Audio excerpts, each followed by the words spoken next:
मध्य प्रदेश के एक छोटे से गांव में एक समृद्ध परिवार रहता था, जहां की सुबह हमेशा शोर गुल्ले से होता था।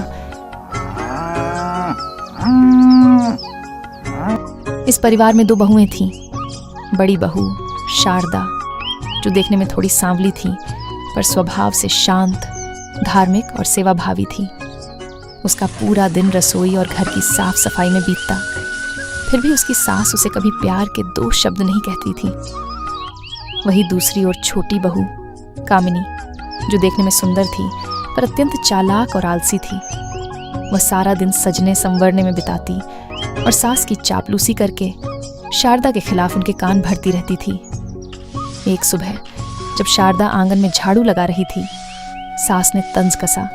बड़ी बहू, क्या सारा दिन इसी माटी में गुजार दोगी? दोपहर होने को आई है, पेट में चूहे दौड़ रहे हैं और तुम अभी तक सफाई में ही लगी हो।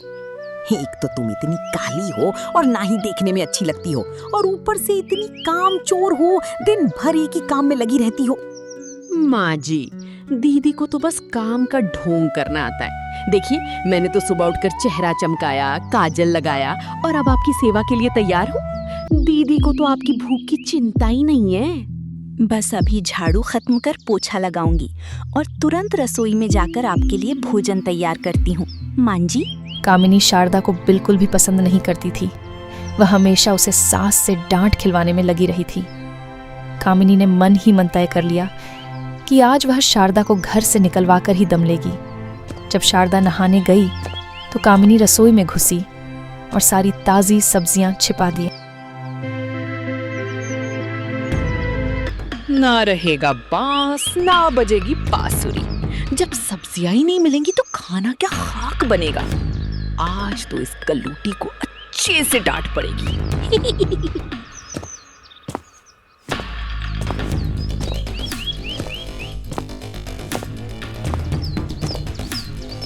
अरे ये क्या, सब्जियां कहाँ गई? अब मैं खाना कैसे बनाऊं? अरे ओ कलमुही, आज खाना मिलेगा कि नहीं? पता नहीं क्या करती है। अब मजा आएगा। देखती हूँ क्या खिलाती है ये सबको। जी माँ जी, बस हो गया। अरे वहाँ भाभी क्या स्वादिष्ट खिचड़ी बनाई हो, मजा आ गया खाकर वहाँ। अरे ये खाना कैसे बना दी? राजेश सही कह रहा है।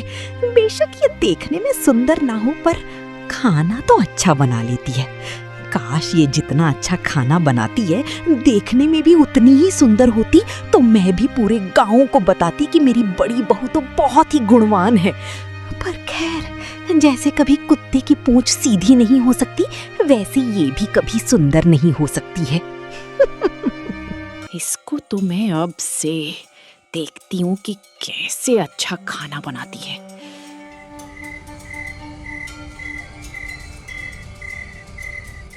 रात को शारदा खाने की तैयारी करती है। तभी शारदा का पति मोहन शारदा को बुलाता है। अरे शारदा, इधर आओ।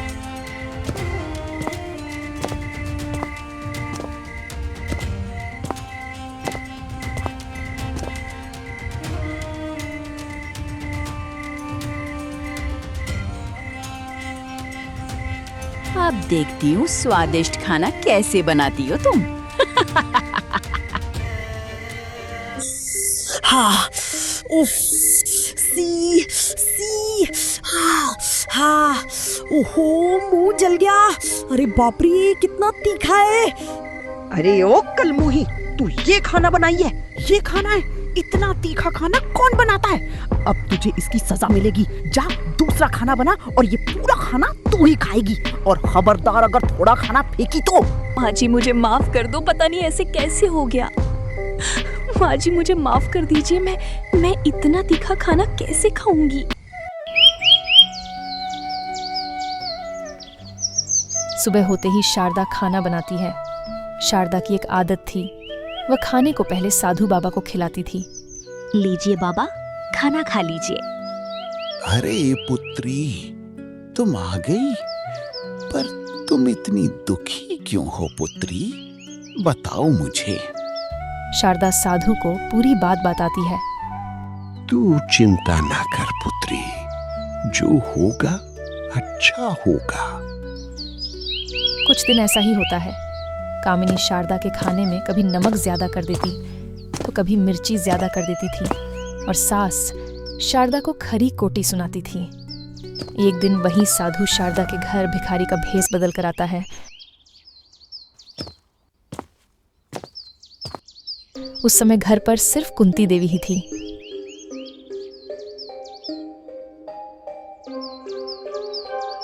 भगवान भला करेगा, भूखे को खाना और प्यासे को पानी दो, भगवान भला करेगा।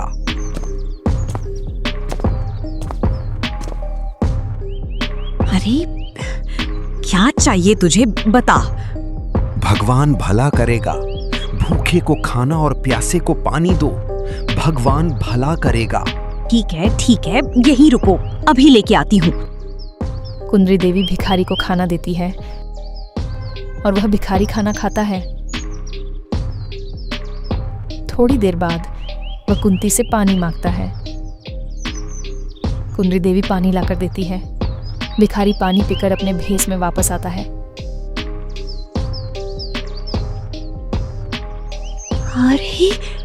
अरे ये कहीं मैं सपना तो नहीं देख रही ना? मैं तुमसे प्रसन्न हुआ।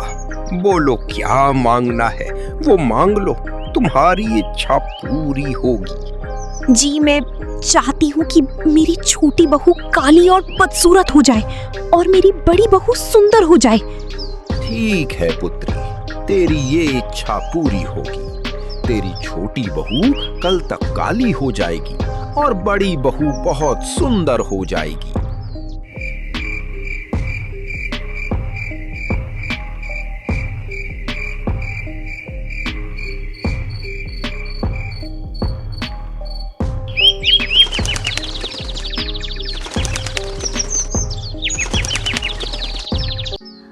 अरे मैं इतनी गोरी और सुंदर कैसे हो गई? ये तो चमत्कार हो गया। वाह! हाय राम, ये क्या हो गया? मैं इतनी काली कैसे हो गई? हाय राम, ये कैसे हो गया? मैं लुट गई। हाय राम, क्यों हुआ ये? किसकी नजर लग गई?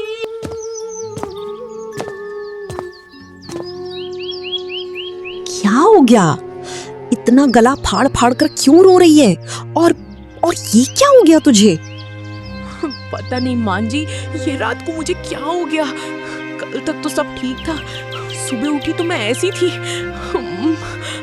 तुम तो देखने में बिल्कुल अच्छी नहीं लग रही हो। कितनी बदसूरत हो गई हो तुम। और शारदा को देखो, हाय राम कितनी सुंदर हो गई है, जैसे परी हो। ठीक है। हे लड़की, अब बंद करो रोना धोना, जाकर खाना बनाओ। मैं खाना बनाऊं? पर माँ जी घर का सारा काम तो दीदी करती है ना, तो मैं क्यों? बस करो, आज से शारदा कुछ नहीं करेगी, तुम ही घर का सारा काम करोगी। पर माँ जी, कामिनी इतना काम कैसे करेगी? वो थक जाए। ये सब मुझे नहीं पता। तुम कुछ नहीं करोगी और ना ही इसकी मदद करोगी, यही करेगी सारा काम। अब पासा पलट चुका था। अब कामिनी को घर का सारा काम करना था। अब कुंद्री देवी कामिनी पर चिल्लाने लगी, उसे पर बात बात पर गुस्सा करने लगी थी। पर शारदा को कामिनी पर दया आता था। वह कामिनी की चुप चुप कर मदद करती थी। दीदी, तुम मेरी मदद कर रही हो, अगर माँ जी ने देख लिया तो आप पर गुस्सा करेंगी। अरे कामिनी, माँ जी देखेंगी तभी बोलेंगी ना। दीदी आप बहुत अच्छी है, आप कभी किसी के साथ बुरा नहीं करती हो। दीदी एक बात बोलो। बोलो ना कामिनी, कुछ चाहिए तुमको? दीदी, मैं आपकी सब्जी में कभी नमक ज्यादा डाल देती थी तो कभी मिर्ची। मुझे माफ कर दो दीदी। कोई बात नहीं कामिनी, जो हो गया सो हो गया। अब हम उसे बदल नहीं सकते हैं, वो सब बात तुम भूल जाओ। नहीं दीदी, मैं कल ही सबको बता दूंगी।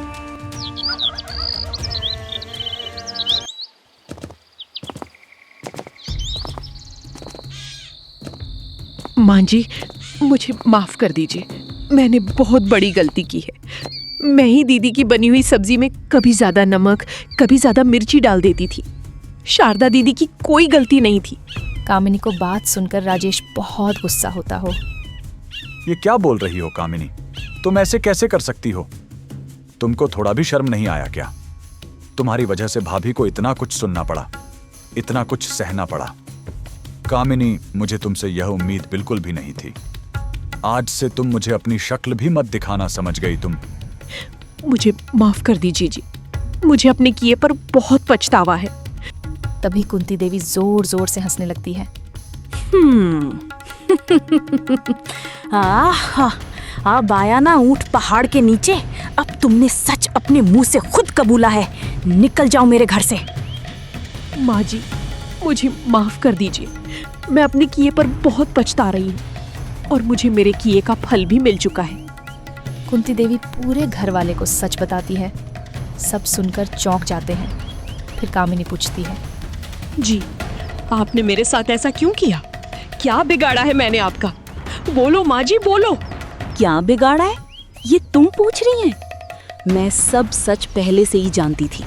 बस मैं तुम्हारी सुधरने का इंतजार कर रही थी। तुमने शारदा के साथ बहुत गलत किया और मैंने तुम्हारे बहकावे में आकर बेचारी शारदा को कितना गलत बोलती थी, इसलिए मैंने ये सब तुम्हारे साथ किया। माँ जी, मुझे है पछतावा। मैं दीदी के साथ ऐसा कभी नहीं करूंगी। बस मुझे ठीक कर दीजिए माँ जी। कुंती देवी साधु का बताया हुआ मंत्र दोहराती है। ओम झमाझम, ग्लो का दम, काला जादू गया खत्म। आईना बोले, वाह क्या बात है, पुराना रूप फुल ऑन वापस आज। कामिनी का रूप पहले जैसा हो जाता है। फिर शारदा बोलती है, माँ जी, मुझे भी पहले जैसा कर दो। मुझे पहला वाला रूप ज्यादा अच्छा लगता है। कुंती देवी दोबारा मंत्र बोलती है। ओम चमकी दमकी, रूप की चमकी, काला साया भागे थमकी, नखरा वापस नूर भी साथ, देखो फिर से वही मेरी बात।